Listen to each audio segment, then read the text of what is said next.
Último bloco desta edição do Caleidoscópio, que discute a reforma do ensino médio. Nós estamos ao vivo e você pode participar. O número do nosso WhatsApp é o 996428473. Participe com a gente.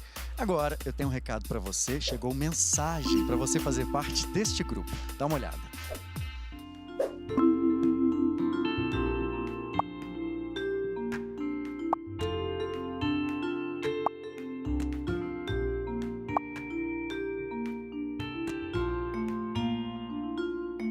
Tudo começou com uma vontade enorme da Arquidiocese de Belo Horizonte de criar projetos e ações que contribuíssem para a evangelização.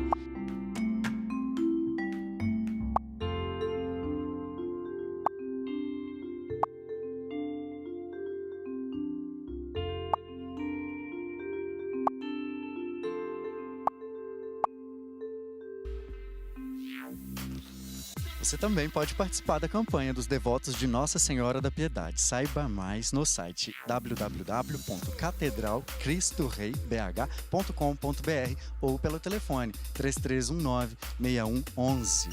Bom, agora eu quero saber dos meninos da banda, o que eles acham dessa ideia de, aos 15 anos, você, 15, 14, enfim, já decidir sua vida, o que você vai estudar. Pedro, o que você acha disso? Eu acho que, de toda essa pauta, eu acho que o que faz mais diferença é que a sociologia e a filosofia têm que ser obrigatórias. Eu acho que, mais do que formar um trabalhador, eles formam um humano. E eu acho que isso é essencial para qualquer pessoa, qualquer aluno, qualquer trabalhador. Já tendo essas disciplinas como obrigatórias, a gente vê tanta dificuldade das pessoas compreenderem certas questões, né? Imagina 100. Kevin, o que você acha? Primeiramente, tem a questão que o jovem, muitas vezes, ele é incerto do seu futuro, não sabe o que ele quer fazer na faculdade. Eu acho importante se dar uma base geral de diversas matérias para que, caso ele opte por uma outra coisa que não estivesse planejada, ele tenha base para seguir na carreira que ele quisesse. Mas, ao mesmo tempo, ver um debate, em confronto com esse, que um estudante de música, por exemplo, não precisaria de 3 anos no ensino médio de química. Eu acho que, de certa forma, isso está sendo aplicado em outros países há muito tempo, como Singapura, Ásia, Estados Unidos, e esses países que investiram na educação nesses 30 anos tiveram muito sucesso nisso, se desenvolveram muito bem. Isso aí, precisamos investir na educação. Pessoal, o que vocês acham? Uma pessoa de 15 anos está preparada para... Professor, o que você acha? Acho complicado. Decidir um curso? Já quis fazer letras, aí eu quis fazer comunicação, mas aí eu fiz ciências sociais primeiro. A gente tem dúvidas até hoje. Aí depois eu fiz jornalismo. Então, que bom, né? As dúvidas, acho que elas são contínuas. Então, eu acho que para um adolescente de 15 anos, e volto a dizer, né, eu não concordo com a escolha. Eu faço uma analogia, eu acho que a mais simples de toda, que eu vejo da reforma do ensino médio. Chegar num restaurante e dizer para ele, olha, você pode escolher. Sem a reforma do ensino médio, pensando numa lógica ideal, seria, você tem 20 pratos e você pode escolher os 20. Dentre os 20, né? A reforma do ensino médio, ela faz o seguinte, você pode escolher, mas entre os dois. Então, ou seja, você pode escolher entre arroz e feijão. Então, você está dando uma escolha para ele condicionada. Então, se você não oferece estrutura, não faz sentido você falar que é escolha. Então, você já tem um problema da idade e você não oferece para ele a escolha de fato. Então, eu acho que, infelizmente, como esse debate é difícil de você explicar para o estudante que ele não terá o direito de escolha, porque não tem uma formação do senso crítico, que acaba sendo abarcado um pouco pela sociologia e filosofia, que obrigatoriamente são só praticamente 6, 7 anos que a disciplina está no currículo. E aí, se você for parar para pensar em formações, pelo menos não comparar processos ou modelos educacionais de outros países, mas entender que eles entendem a formação crítica de uma maneira muito importante, entender que, no nosso caso, pelo histórico nosso, a gente não tem esse tipo de trabalho, não é perceptível, assim, de uma maneira muito geral, a nível de Brasil. Então, acho que isso gera essas consequências hoje, de achar que um aluno de 15 anos ele teria condições, quando compara, igual o colega disse ali, em outros lugares tem, você não precisa de 3 anos de química e tal. Eu acho que a discussão não é necessariamente por aí. Eu acho que a discussão não é a questão quantitativa, a questão que eu não tenho que ter química porque eu quero fazer música. Eu acho que a questão tem que ser um pouco mais ampla, né? Que a formação cidadã ela engloba uma série de outros pressupostos. Mesmo a pessoa que não queria fazer música, é importante que ela tenha contato com música.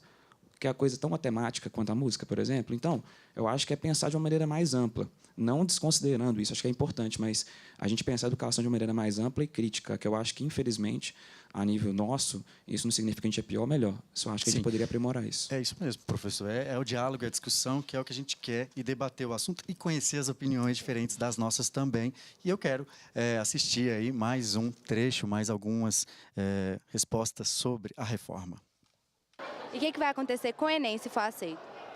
Com certeza, as pessoas que teve uma base muito maior vão conseguir, que no caso são as pessoas que têm mais privilégios. Na verdade, a prova vai cobrar tudo, não vai cobrar só o que você quer, entendeu? Quem dera. Então, quem que não fizer o cursinho e for estudar só pelo conteúdo da escola pública, simplesmente não vai conseguir ter acesso fácil à universidade. Se acontecer essa reforma, por exemplo, para ano que vem, o Enem também eu acho que teria que ser reformulado. Eu fiz essa pergunta no outro bloco, eu quero voltar com ela. Como fica o Enem, né? O que você acha, Laura? O Enem já vem sofrendo mudanças, né? A gente viu aí que o Enem em 2016 foi a última etapa que gerou a possibilidade dos estudantes se formarem pelo ensino médio. E fica aí também o questionamento, né? Porque é um pouco difícil de ter uma visualização do que será o Enem, apesar de todas as sugestões. Tá tudo bem difícil, né, de prever. Tá né? muito difícil. Bola de cristal ainda não estão vendendo. Mas é complicado. Fica aí o questionamento. Mas o que pelo menos o que eu espero é que o Enem sofra grandes mudanças e que, assim como a reforma está propondo para os estudantes, enfim, para a educação no geral, eu acredito que essas mudanças não vão gerar impactos positivos, né? Entendo. Aparecida, uma questão muito importante é a questão das pessoas que precisam, já no ensino médio, trabalhar. Então, elas estudam à noite. Como que fica, né? Que já que a gente universaliza, ou seja, a pessoa fica em tempo integral manhã, tarde, e aquele aluno que não pode, ele precisa estudar à noite. Como que fica, hein? Esse aluno está realmente fadado a perder o espaço educacional. Até conversamos um pouco antes, a professora Cecília tem muito mais embasamento, que é da rede pública, né? Até estávamos conversando, e a gente acredita que não é possível também estudar apenas um turno e fazer um curso médio em 8 anos, porque para os alunos que estariam fazendo no tempo integral, poderiam completar esse curso em 3 anos. Mas o que vai acontecer com este aluno que trabalha e precisa desta estrutura para poder até sobreviver? Né? O que acontece com esse sujeito? Aí eu peço à professora que esclareça um pouco como que ela vê isso na rede pública. A realidade do ensino noturno está comprometida, sim, com a lei da reforma, porque não é possível se colocar em 3 anos, no ensino noturno, 1.200 horas. A gente tinha aqui em Minas Gerais, por um bom período de tempo, uma redução, um fechamento das escolas no curso no turno noturno. Em 2015, nós começamos a reabrir turmas no noturno. A nossa taxa de evasão no noturno era da ordem de quase 40%. Por quê? Porque as escolas começavam às 6 da tarde, terminavam às 11 da noite. O trabalhador não chega na escola às 6 da tarde. E ele também não consegue estudar até 11 horas e levantar às 5 da manhã. Numa reorganização do currículo e do tempo, nós hoje temos uma taxa de evasão da ordem de 17%. Nós colocamos 4 horas de estudo, com aulas de 45 minutos, 4 aulas, e reorganizamos a forma de funcionamento do noturno. Isso nos deu uma queda na evasão gigantesca. Então, fizemos todo o movimento para resgatar esse noturno. A reforma precisa... ela não contemplou esse movimento que Minas Gerais fez, e que eu acho que é um problema do Brasil como um todo, que o Brasil como um todo vai sofrer. E nós não vamos abrir mão do ensino noturno. Todo mundo, educação e direito para todos, em qualquer tempo, em qualquer local. Minas Gerais vai bancar essa luta. Muito bem, professor. Tá certo. Alguém quer finalizar? No ensino médio noturno, a gente, inclusive a parcela do censo do ano passado, são 22%. Então, você desconsiderar 22% do que você tem de estudantes do ensino médio noturno... 8 milhões. Eu, que, por exemplo, sou professor do ensino médio noturno na maioria das vezes que eu dei aula, continuo sendo professor do noturno, e vejo essa realidade, quando vejo uma medida provisória que não contempla, então isso gera uma espécie de medo, né? E uma apreensão por parte... obviamente, não só de nós, educadores, mas de todo mundo que vivencia o processo educacional.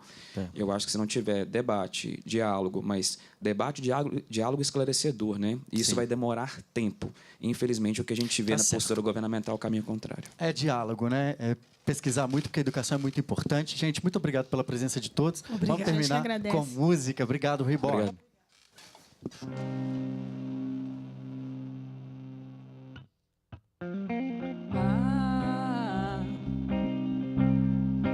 Quase ninguém vê.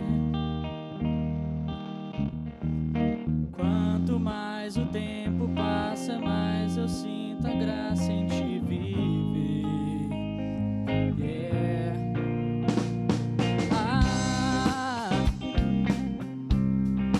Sai sem eu dizer.